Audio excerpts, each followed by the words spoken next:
오늘 누군가를 만나고 돌아오는 길, 마음이 유독 무겁지는 않으셨나요?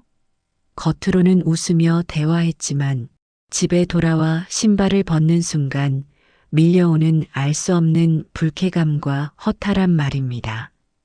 내가 예민한 걸까? 그 사람이 나쁜 의도로 말한 건 아니겠지?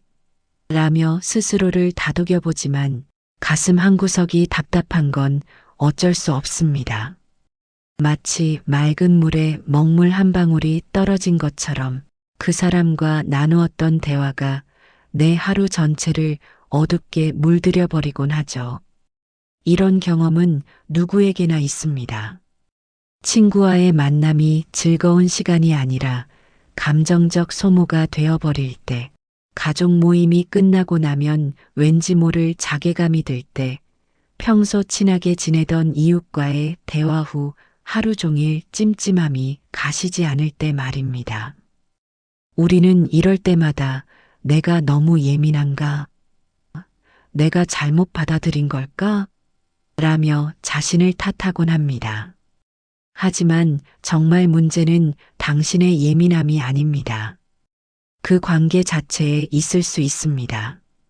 우리는 가끔 나를 깎아먹는 사람 곁에서 그래도 정이 있는데 알고 보면 착한 사람이야.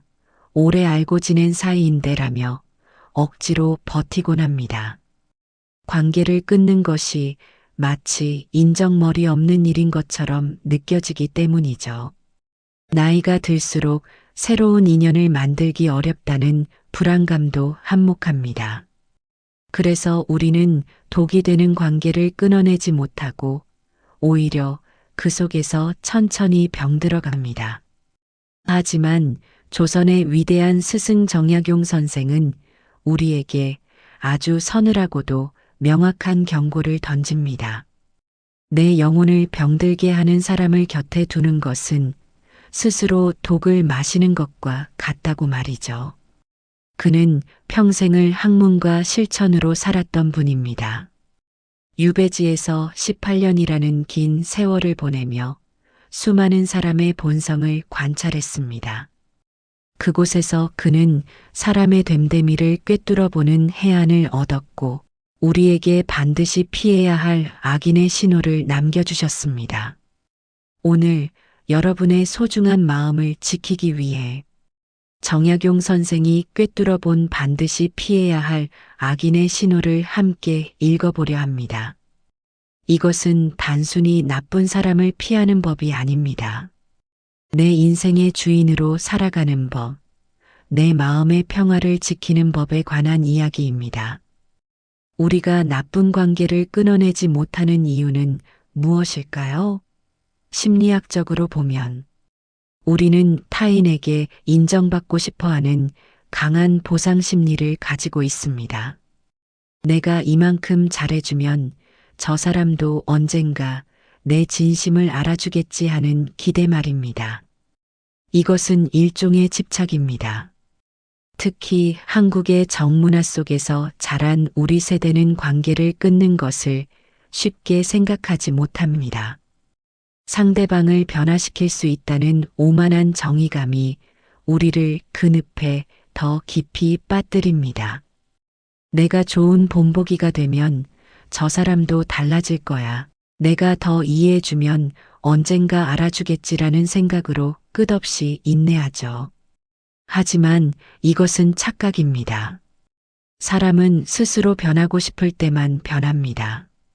아무리 내가 애를 써도 상대방이 변할 의지가 없다면 우리의 노력은 밑 빠진 독에 물 붓기일 뿐입니다. 하지만 슬픈 사실은 남을 괴롭히며 에너지를 얻는 사람들은 우리의 친절을 기회로 여긴다는 점입니다. 그들은 타인의 감정을 자신의 이익을 위해 이용하는데 능숙합니다. 내가 상처받았음을 표현해도 너 너무 예민하다. 농담인데. 왜 그래? 다 내 생각이야 라며 오히려 나를 이상한 사람으로 몰아세우죠. 이것을 심리학에서는 가스라이팅이라고 부릅니다.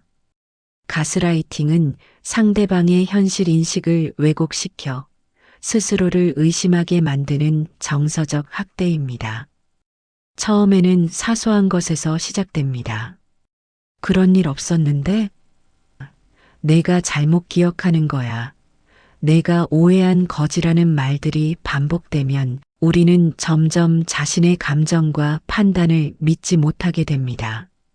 내 마음의 주권을 상대에게 넘겨주는 순간 우리는 그들의 감정 쓰레기통이 되고 맙니다.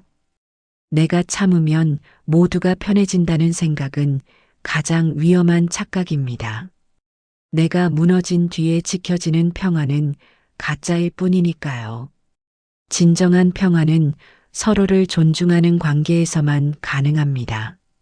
한쪽이 계속 희생하고 참는 관계는 평화가 아니라 불평등입니다. 그리고 그 불평등 속에서 우리는 조금씩 우리 자신을 잃어갑니다. 정약용 선생은 일찍이 사람의 됨됨이를 보는 안목을 강조했습니다. 그는 즉 스스로를 공경하고 남을 존중하는 마음이 없는 사람과는 길을 같이 가지 말라고 했습니다. 예의라는 겉껍데기 뒤에 숨은 오만함을 경계하라는 뜻이지요. 겉으로는 공손한 척하지만 속으로는 남을 깔보고 무시하는 사람들이 있습니다. 이런 사람들은 겉과 속이 다른 이중성을 가지고 있습니다. 그들은 윗사람 앞에서는 한없이 낮아지지만 자신보다 약한 사람 앞에서는 거만하게 굽니다.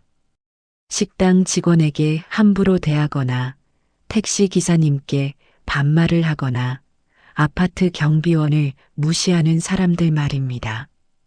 정약용 선생은 이런 사람들의 본질을 꿰뚫어 보셨습니다. 진정한 품격은 누가 보든 보지 않든 일관되게 나타나는 것이라고 말이죠. 독일의 철학자 니체 역시 비슷한 말을 했습니다. 괴물과 싸우는 사람은 스스로 괴물이 되지 않도록 조심해야 한다고요. 나쁜 사람 곁에서 그들을 이해하려고 애쓰다 보면 어느새 우리도 그들의 부정적인 기운에 전염되어 세상을 삐딱하게 보게 됩니다. 처음에는 저 사람만 이상한 거야라고 생각하지만 시간이 지나면 사람들은 다 그래. 세상이 원래 그런 거지라며 냉소적으로 변해갑니다.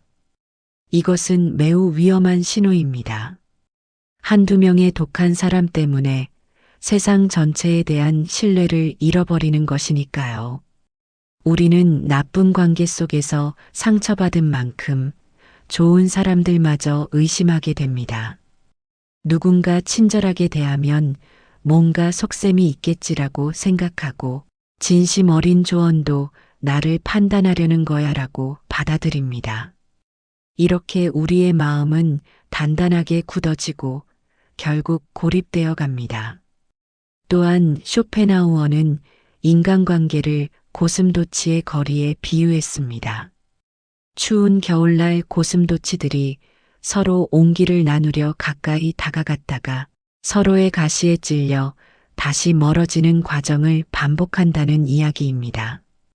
결국 고슴도치들은 서로를 찌르지 않으면서도 온기를 나눌 수 있는 적절한 거리를 찾아냅니다. 너무 가까이 다가가면 서로의 가시에 찔려 상처를 입는다는 것이죠. 특히 남의 불행을 은근히 즐기거나 앞에서는 웃고 뒤에서는 칼을 가는 사람들은 그 가시가 독을 품고 있습니다. 이런 사람들은 표면적으로는 친절하고 다정합니다. 하지만 내가 없는 자리에서는 나에 대한 험담을 서슴지 않습니다.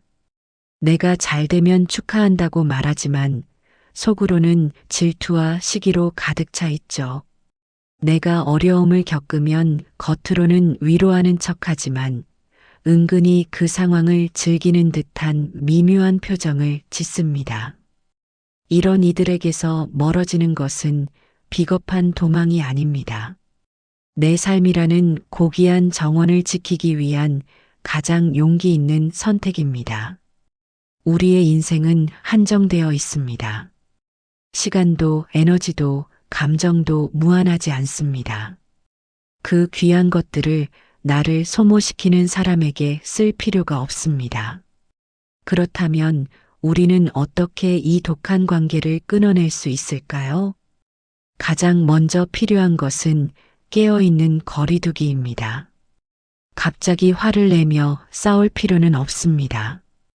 그저 내 마음의 온도를 낮추는 것입니다. 상대의 말에 일일이 반응하지 마세요. 그들이 던지는 독설이나 무례함을 내 마음속으로 영수증 처리하지 말고 그저 바람처럼 지나가게 두는 연습이 필요합니다. 아, 저 사람은 저런 식으로 말하는 사람이구나 하고 감정을 섞지 않은 채 관찰자로 남는 것입니다. 이것이 바로 마음의 방어벽을 세우는 일입니다. 처음에는 어렵습니다. 상대의 말 한마디 한마디에 상처받고 밤새 그 말을 되새기며 잠 못 이루는 날도 있을 것입니다. 하지만 연습하다 보면 점점 익숙해집니다. 내 기쁨과 슬픔의 열쇠를 남의 손에 쥐어주지 마세요. 우리의 감정은 우리가 관리해야 할 가장 소중한 자산입니다. 누군가의 기분에 따라 내 하루가 좌우되어서는 안 됩니다. 상대가 나에게 상처 주는 말을 했다고 해서 내가 정말로 그런 사람이 되는 것은 아닙니다. 그것은 그들의 시각일 뿐 나의 진실이 아닙니다. 단호하게 아니오라고 말할 수 있는 용기는 나를 사랑하는 첫 번째 걸음입니다. 많은 분들이 거절하는 것을 어려워합니다. 특히 우리 세대는 순종과 희생이 미덕으로 여겨지던 시대를 살아왔기에 안 되라는 말 한마디가 얼마나 무거운지 잘 압니다. 하지만 거절은 상대를 미워해서 하는 것이 아닙니다. 나를 지키기 위해 하는 것입니다. 관계에 빈자리가 생기는 것을 두려워하지 마세요. 잡초를 뽑아내야 그 자리에 아름다운 꽃이 피어날 수 있는 법입니다. 나를 진심으로 아끼고 존중하는 사람들을 위한 자리를 비워두는 지혜가 필요합니다. 빈자리는 외로움이 아니라 가능성입니다. 그 자리에 정말로 나를 소중히 여기는 사람이 들어올 공간이 생긴 것이니까요. 오히려 나쁜 관계로 가득 차 있으면 좋은 사람이 내 곁에 오고 싶어도 들어올 자리가 없습니다. 독한 인연을 정리하는 것은 새로운 인연을 맞이할 준비를 하는 것입니다. 그리고 때로는 혼자 있는 시간이 잘못된 사람과 함께 있는 시간보다 훨씬 평화롭고 건강합니다. 인간관계라는 거친 바다에서 나라는 배를 안전하게 운항하는 법은 파도를 막는 것이 아니라 파도를 타는 법을 배우는 것입니다. 우리는 모든 관계를 통제할 수 없습니다. 상대방이 어떻게 행동할지, 어떤 말을 할지 바꿀 수 없습니다. 하지만 우리는 그 상황에 어떻게 반응할지, 어떤 관계를 지속할지는 선택할 수 있습니다. 오늘 하루 타인의 시선과 말에 휘둘려 지친 당신의 마음을 가만히 안아주세요. 혼자만의 조용한 시간을 가지며 오늘 하루 나를 힘들게 했던 순간들을 떠올려 보세요. 그리고 그 순간들이 정말 내 잘못이었는지 아니면 상대방의 문제였는지 냉정하게 판단해 보시기 바랍니다. 대부분의 경우 우리는 필요 이상으로 자신을 책망하고 있습니다.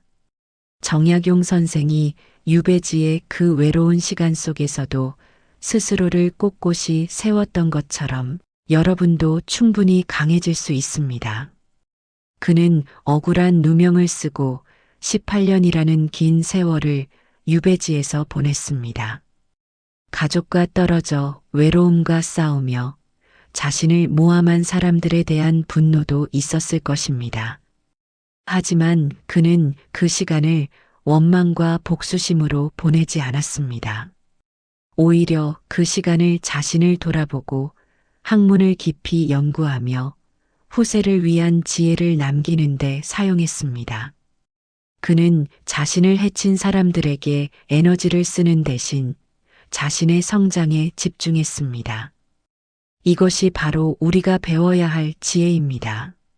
나를 힘들게 하는 사람들에게 마음을 쓰는 대신 나를 더 나은 사람으로 만드는 일에 집중하는 것 말입니다. 지금 내 곁에 있는 사람들이 나를 더 나은 사람으로 만들어주는가, 아니면 나를 자꾸만 작아지게 만드는가? 이 질문을 스스로에게 던져보시기 바랍니다. 정직하게 대답해 보세요. 그 사람과 만나고 나면 기분이 좋아지나요? 아니면 기운이 빠지나요? 그 사람 앞에서 나다운 모습을 보일 수 있나요? 아니면 늘 긴장하고 조심하게 되나요? 그 사람은 나의 성공을 진심으로 기뻐하나요? 아니면 은근히 깎아내리나요? 이 질문들에 대한 답이 부정적이라면 이제는 결단을 내려야 할 때입니다. 당신은 세상 그 무엇보다 소중한 존재입니다. 그 누구에게도 당신의 빛을 꺼뜨릴 권리를 주지 마세요. 당신이 행복할 권리는 누구도 침해할 수 없습니다. 당신이 평화로울 권리는 그 어떤 관계보다 우선입니다. 오늘 이 이야기가 여러분의 마음에 작은 방패가 되었기를 바랍니다. 세상의 독한 말과 시선으로부터 여러분을 지켜줄 작은 방패 말입니다. 혹시 여러분도 관계 때문에 밤잠을 설쳤던 경험이 있으신가요? 여러분만의 거리두기 노하우가 있다면 댓글로 나눠주세요. 작은 공유가 누군가에게는 큰 위로가 됩니다. 오늘 내용이 도움되셨다면 구독과 좋아요로 따뜻한 마음을 전해주세요. 당신의 평온한 내일을 진심으로 응원합니다. 언제나 기억하십시오. 당신은 충분히 소중하고 충분히 괜찮은 사람입니다.